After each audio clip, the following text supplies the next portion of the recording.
नमस्कार मित्रों, देश एजुकेशन में आपका स्वागत है। इस वीडियो में हम सीखने वाले हैं 8th standard Maharashtra board news syllabus history का 4th चैप्टर जिसका नाम है द फ्रीडम स्ट्रगल ऑफ 1857। ये इसका दूसरा वीडियो है। आगे बढ़ने से पहले मेरी आपसे रिक्वेस्ट है कि प्लीज़ मेरे वीडियो को लाइक कीजिए, अपने दोस्तों के साथ भरपूर शेयर कीजिए। कुछ डाउट्स हो तो नीचे कमेंट कीजिए, मेरे चैनल को सब्सक्राइब कीजिए। अगर आप मेरे दूसरे वीडियोस देखना चाहते हैं तो मैंने उनकी लिंक डिस्क्रिप्शन में शेयर की है, वहाँ पर जाकर आप मेरे दूसरे वीडियोस भी देख सकते हैं। तो चलिए शुरू करते हैं। पिछले वीडियो में यहाँ तक हुआ था, आगे बढ़ते हैं। क्रशिंग ऑफ द स्ट्रगल, 1857 का जो फ्रीडम स्ट्रगल था उसको ब्रिटिशों ने क्रश कैसे किया।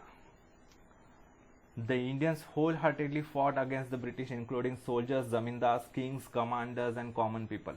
देखिए, आम लोग जो है या फिर सैनिक है, जमींदार है, राजा महाराजा है या फिर सेनापति है, उन सभी ने बहुत अच्छे पूरे दिल से मन से लड़ाई लड़ी। The Indian sepoy started the freedom struggle before the fix time. जो प्लान डिसाइड हुआ था उससे पहले ही इंडियन सिपाहियों ने पहले ही फ्रीडम स्ट्रगल शुरू कर दिया। Initially they succeeded but military strength and administration of British rule was vast. देखिए, ब्रिटिश रूल तो बहुत फैला हुआ था और ब्रिटिशों की मिलिट्री स्ट्रेंथ भी ज़्यादा थी। देखिए, ये जो है येलो कलर का एरिया वो पूरा ब्रिटिशों के कंट्रोल में जो भारत था वो है इलाका, और जहाँ पर अपराइजिंग हुई ब्रिटिशों के ये पिंक कलर के दिखाए गए हैं। The British crush down the struggle by all means. ब्रिटिशों ने पूरी जोर लगाकर वो हमारे फ्रीडम स्ट्रगल को क्रश कर दिया। The British made quick recovery and with in next 6 months regain the lost territories. उन्होंने अपनी रिकवरी जल्दी से जल्दी कर ली और अगले 6 महीनों में ही उन्होंने पूरी जो गंवाई हुई जमीन थी, इलाका था, वो पूरा दोबारा कब्जा लिया। Rani Lakshmibai, Kunwar Singh, Ahmadullah led their lives. ये जो थे फ्रीडम फाइटर्स जैसे रानी लक्ष्मीबाई, कुंवर सिंह वगैरह, उन्होंने अपनी जान दे दी देश के लिए। Bahadur Shah Zafar was imprisoned at Rangoon. Rangoon में, देखिए म्यांमार में है आज रंगून, यहाँ पर है नियरली। तो वहाँ पर बहादुर शाह जफर को कैद करके रख दिया गया लाइफ टाइम के लिए। Nana Saheb and Begum Hazrat Mahal took shelter in Nepal. Nana Saheb Peshwa और बेगम हजरत महल ने नेपाल में आश्रय लिया। Tatya Tope fought for next 10 months against the British but due to betrayal he was caught and hanged to death। Tatya Tope ji ने 10 महीनों तक लड़ाई लड़ी ब्रिटिशों के अगेंस्ट, लेकिन अगेन हमेशा की तरह गद्दारी की उनके साथ किसी ने और उनको मृत्युदंड दिया गया। In this way by the end of 1858 the British ruthlessly crushed down the struggle. तो 1858 के अंत तक ब्रिटिशों ने पूरी निर्दयता से पूरा हमारा फ्रीडम स्ट्रगल क्रश कर दिया। Even though the struggle began with the discontent among Indian soldiers, but later the peasants, artisans, common people, tribes came together to fight against the British। देखिए, शुरुआत तो हुई थी भारतीय सैनिकों द्वारा, लेकिन धीरे धीरे बाद में किसान, मजदूर, कलाकार, आम लोग और आदिवासी वनवासी लोग भी उनके खिलाफ लड़ाई में ज्वाइन हो गए। In this rebellion, Hindus, Muslims stood together with a great force। Hindu मुस्लिम सारे मिलकर इसमें लड़ाई लड़े। Their common aim was overthrowing the British from India। तो उनका एक ही उद्देश्य था ब्रिटिशों को भारत से निकाल देना। There was an inspiration of gaining independence behind this struggle and therefore this freedom struggle gained a national form। तो बहुत प्रेरणा मिली भारतीयों को बाद में भी फ्रीडम स्ट्रगल के लिए, और उसको पूरा राष्ट्रीय रूप मिला। Causes of failure of the struggle. अभी ये स्ट्रगल इतना बड़ा था, इतना वास्ट था, सभी स्टेटा से लोग ज्वाइन हुए थे, लेकिन ये फेल क्यों हुआ, उसके कारण क्या थे। The struggle of 1857 became unsuccessful due to the following reasons. The struggle was not comprehensive. The struggle did not take place simultaneously all over India. देखिए, स्ट्रगल के बीच में कोऑर्डिनेशन नहीं था। कोऑर्डिनेशन यानी परस्पर सहयोग नहीं था, सहकार्य नहीं था। बहुत जगह पर वह स्ट्रगल शुरू हुआ, लेकिन हर कोई अपने अपने सत्ता पर लड़ रहा था। ना कोई सेंट्रल लीडरशिप थी, ना उनको कोई सहकार्य करने वाला, उनके बीच में परस्पर सहयोग कोऑर्डिनेट करने वाला कोई सेंट्रल लीडरशिप थी, कुछ नहीं था। अलग अलग लेवल पर अपने अपने लेवल पर लोग लड़ रहे थे। Its intensity was more severe in north India, but Rajputana, Punjab, some parts of Bengal and north west India remain aloof. North India में बहुत जोरों से था ये फ्रीडम स्ट्रगल, लेकिन कुछ हिस्सा जो था, जैसे राजपूताना यानी आज का राजस्थान, पंजाब, बंगाल का कुछ हिस्सा, और नॉर्थ वेस्ट इंडिया यानी उस समय का अखंड भारत का नॉर्थ वेस्ट इंडिया, ये वाला पेशावर वगैरह, ये इलाका इतना उन्होंने हिस्सा नहीं लिया। तो इसके कारण क्या हुआ, नॉर्थ इंडिया में जहां पर स्ट्रगल हुआ था वो इलाका कुछ समय के लिए तो उन्होंने ब्रिटिशों का हटा दिया, लेकिन बाकी एरिया ब्रिटिशों के पास ही रह गया, और ये एरिया भी उन्होंने कब्जा कर लिया बाद में। Lack of central leadership, there was no commonly accepted leader to fight against the British. Common central leader नहीं था, एक स्ट्रॉन्ग सेंट्रल लीडर नहीं था। हर कोई राजे महाराजे, किसान, मजदूर, कलाकार अपने अपने सतह पर जैसे हो वैसे लड़ रहे थे, लेकिन उन सभी के लिए एक सेंट्रल हेड पर्सनालिटी होनी चाहिए ना, वो नहीं था। Due to this there was no uniformity in the struggle against British. Most of the feudatory princes remain aloof. बहुत से जो जमींदारी राजा महाराजा थे वो इससे दूर ही रहे, इस उठाव से, स्वतंत्रता उठाव से। Just as the common people suffered due to British rule, similarly with the princes were also suffering. जो राजे महाराजे थे छोटे छोटे राज्यों के भारत के, उनको भी काफी सहना पड़ता था ब्रिटिशों के राज्य में, लेकिन but except a few others remain faithful to the British. लेकिन कुछ ने ही आवाज उठाई, जैसे रानी लक्ष्मीबाई, झांसी की रानी लक्ष्मीबाई वगैरह, उन्होंने ही आवाज उठाई, और बाकी ने कुछ आवाज नहीं उठाई, वो ब्रिटिशों के लिए निष्ठावान रहे। लैक ऑफ मिलिट्री, ऐसा कहा जाता है कि जब ब्रिटिशों ने पहली बार आए थे ब्रिटिश, तो उन्होंने पहला राज्य जब जीता था तब उसमें से उन्होंने अपने हाथी पर अपनी ये निकाली थी, क्या कहते उसे, मिरवणूक ज्याला म्हणतात। उन्होंने वहां पर अपने सैनिकों को हाथी पर बिठाकर उनकी ये निकाली थी। तो वहां पर जो लोग थे, भारतीय लोग, उन्होंने वो तालियां बजाने लगे।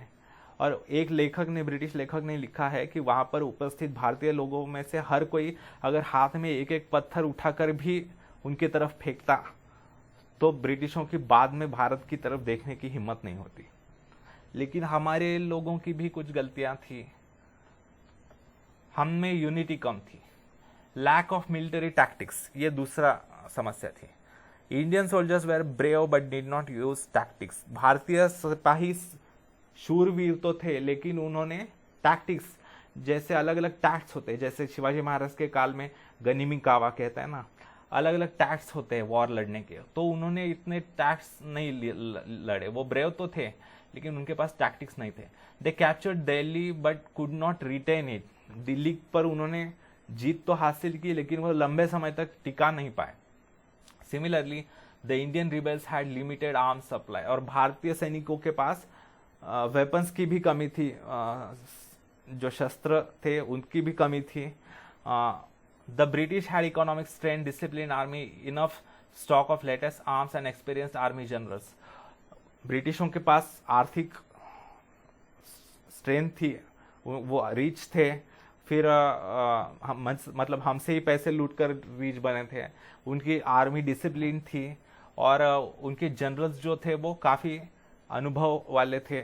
हमारे यहाँ किसान, मजदूर, कलाकार, आम लोग ऐसे लड़ रहे थे। वहाँ पर डिसिप्लिन आर्मी थी, उनके पास वेपन्स थे बहुत ज़्यादा, लेटेस्ट टेक्नोलॉजी के वेपन्स थे, बंदूक वगैरह, तो और एक्सपीरियंस आर्मी जनरल्स भी थे। Since transport and communication was in the hands of British, their movements were swift. जैसे कि मैंने बताया आपको, उनके पास टेलीग्राफ की सुविधा थी, तो अर्जेंट मैसेज पहुंचाया जाता था एक गांव से दूसरे गांव में। अगर कहीं दूसरे स्टेट में कहीं पर वहां पर भारतीय लोगों ने अगर लड़ाई करी शुरू कर दी, तो तुरंत उसी समय मैसेज भेज देते थे ब्रिटिश की जल्दी से जल्दी सेना भेज दीजिए आपकी, और रेलवे की मदद से वो सेना जल्दी से जल्दी आ भी जाती थी और वो वहां पर क्रश किया जाता था फिर भारतीय लोगों को। तो उनका मूवमेंट, उनका कम्युनिकेशन बहुत कोऑर्डिनेटेड था, बहुत फास्ट था। फिर ड्यू टू दिस लेकिन भारतीयों के पास ना रेलवे थी, यानी भारतीय सिर्फ लोगों के लिए जो उठाव कर रहे थे, जो स्वातंत्र युद्ध लड़ रहे थे, उनको तो रेलवे से ट्रैवल करना बंद कर दिया था, वो तो रेलवे से ट्रैवल नहीं करते थे, और मैसेज भी नहीं कैरी करवाया जा सकता था तेजी से, उनके पास कोई टेक्नोलॉजी नहीं थी। Due to this the Indian सिपाहीज कुड नॉट सक्सीड, इसके कारण उन्हें यश नहीं मिला भारतीय सिपाहियों को। Wars are fought not only based on bravery but also through military strategies. केवल शूरवीर होना ही काफी नहीं होता युद्ध में, लेकिन अच्छी रणनीति भी बनाना आवश्यक होता है। तो वो रणनीतियां बनाने के लिए सेंट्रल लीडरशिप नहीं थी। International situation favourable for British, international level पर भी ब्रिटिशों के लिए अच्छा वातावरण था। The Crimean war with Russia was just over, the British won the war. Crimea जो प्रोविंस है रशिया का, वो रशिया के साथ उनका युद्ध हुआ था और ब्रिटिशों ने वो जीता था। They had trade relations with different countries in the world, दुनिया भर के देशों के साथ उनके रिलेशंस थे। The naval strength of British was vast, उनकी नेवी भी स्ट्रांग थी, नौसेना, उसके कारण वो ब्रिटेन से भी जल्द से जल्द अपने सिपाही ला सकते थे। Whereas the Indian rebels were isolated, भारतीय सिपाही अकेले थे, उनके साथ कोई इंटरनेशनल सपोर्ट नहीं था। Consequences of the freedom struggle, end of rule of east India company. अभी परिणाम क्या हुआ फ्रीडम स्ट्रगल ऑफ 1857 का? परिणाम क्या हुआ, उसके बाद क्या हुआ? Due to the company rule there was growing dissatisfaction among the Indians and British rule had to face the struggle of 1857। जो ब्रिटिश ईस्ट इंडिया कंपनी का जो राज था वो बहुत अत्याचारकारी था, अन्यायकारी था, और उसके कारण भारतीयों के अंदर बहुत असंतोष था ब्रिटिशों के अगेंस्ट। तो कंपनी के अन्यायकारक काम करने के नीतियों के कारण भारतीयों का गुस्सा उन्हें झेलना पड़ा था। It force the British parliament to end the rule of company and instead take over the responsibility of the ruling over the people of India through the government of India act 1858। तो British parliament ने कुछ laws पास किए, company का rule and कर दिया। East India company का जो राज्य था भारत में, उनका जो कंट्रोल था वो खत्म कर दिया, और ब्रिटिश गवर्नमेंट ऑफ ब्रिटेन ने वो अपनी तरफ ले लिया कंट्रोल भारत का, government of India act 1858 pass करवाकर। The governor general was now designated as viceroy of India. Governor general जो था अभी उसे वाइसरॉय का पद दे दिया, जो भारत में काम करने वाला ब्रिटिशों का सबसे सर्वोच्च अधिकारी होगा। Lord Canning happen to be the last governor general and the first viceroy of India. जो लॉर्ड कैनिंग था वो लास्ट गवर्नर जनरल था और उसे ही पहला वाइसरॉय बनाया गया भारत का। A new post called secretary of state was created in the British government to look after the affairs of India.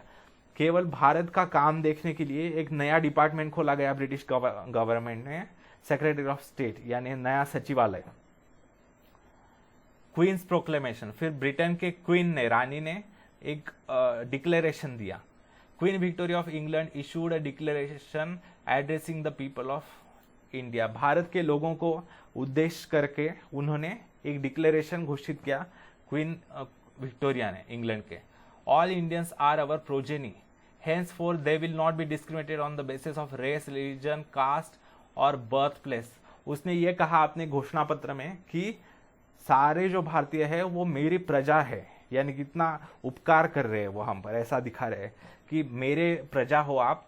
और आज से भारतीयों के बीच में रेस के आधार पर, यानी कलर जो होता है ब्लैक, व्हाइट वगैरह, रिलीजन के आधार पर, जाति, धर्म, जन्म स्थान कहाँ पर है उसके आधार पर कोई भेदभाव नहीं किया जाएगा, ऐसा घोषणा पत्र में लिखा तो था। लेकिन रिलीजन के आधार पर वो अपने रिलीजन को सुपेरियर मानते थे, अपने व्हाइट कलर के रेस को सुपर मानते थे, और भारतीयों को नीचा मानना आगे भी कंटिन्यू रखा उन्होंने, बस घोषणा में लिखने के लिए लिखा ताकि इंडियंस का गुस्सा कम किया जा सके।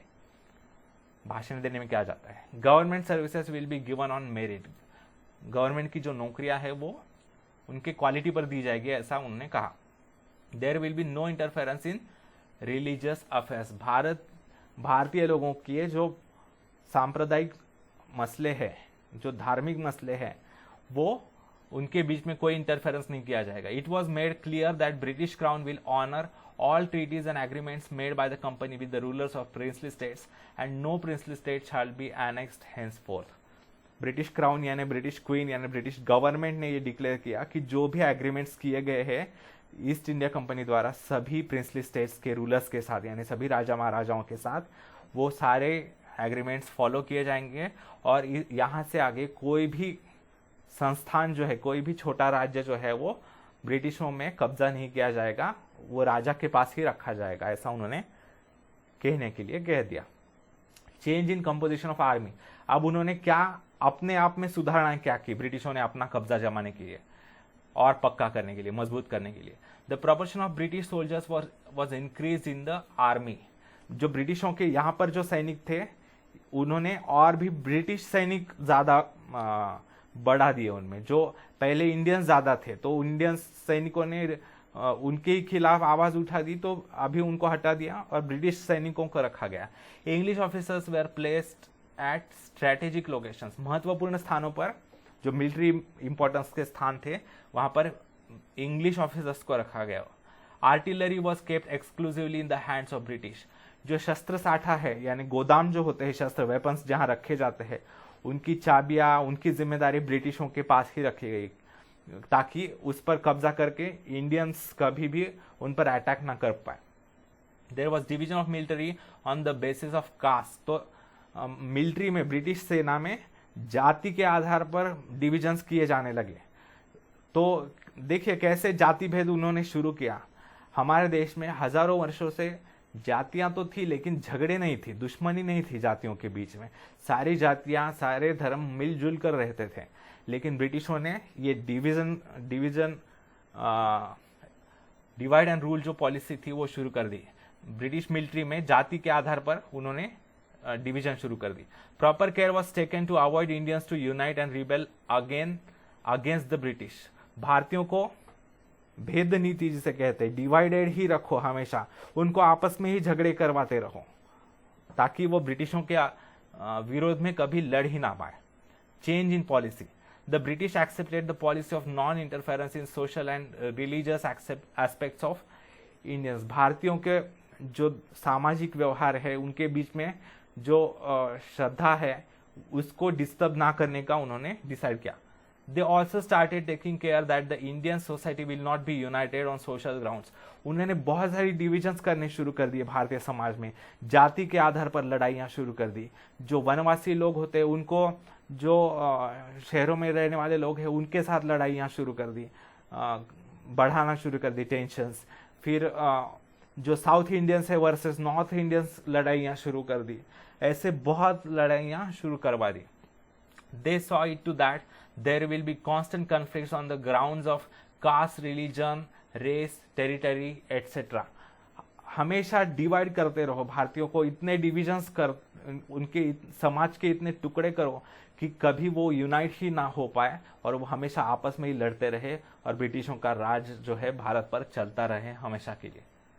कभी साउथ वर्सेस नॉर्थ इंडिया, कभी जो है वनवासी वर्सेस शहरों में रहने वाले, कभी हिंदू वर्सेस सिख, बहुत लड़ाइयाँ करवाते रहे।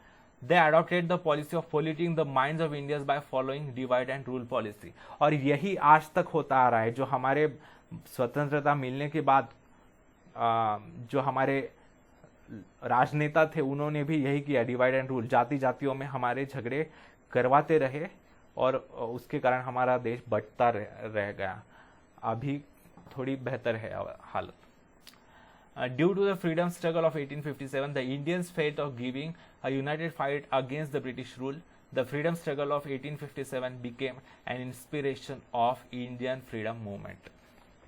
तो 1857 के बाद भारतीयों को भी कुछ प्रेरणा मिली और उनको लड़ने के लिए एनर्जी मिलती रही, आगे भी लड़ाइयाँ चलती रही।